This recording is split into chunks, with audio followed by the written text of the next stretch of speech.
mula sa Maynila. Sana mas gumanda ang buhay ko dito.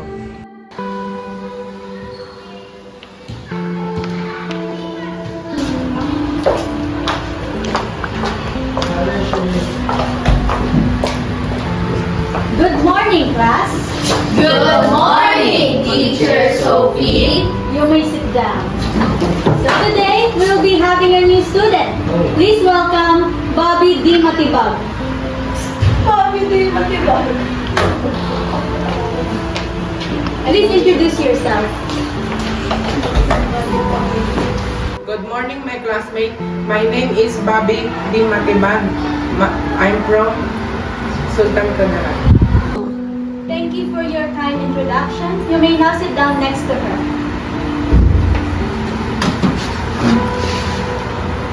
So today, class, we will be talking about respect and morality. Ba't kaya ganun ang itsura ni Bobby ng pangit? Nabigla yung ulo ko. Ay, matibag. Di matibag or malibag? Dito Itim ng matibag. leg. Dito matibag pero pwede ko ang ulo. Kaya ang sulapot pa ng ilong. Uy, ang salbahe mo. Bakit di matibag from Sultan Kudarat? Malibag. Ano ba ang narinig mo dyan? Nakasosokera, consigliar, session. Silipin ka mukha mo. Yaha! Ang aso mo. Hoy!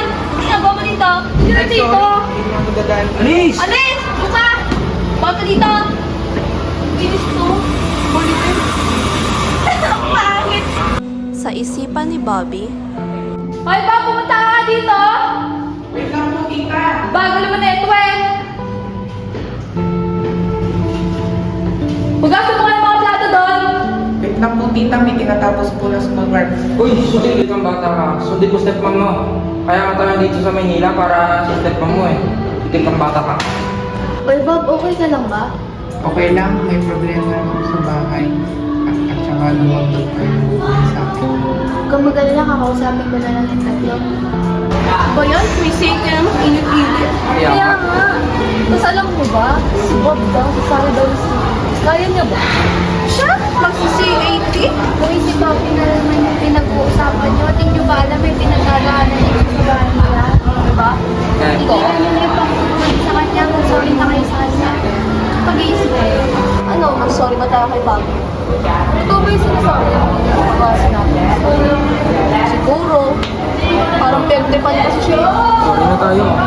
Sobra-sobra na. Sige na ka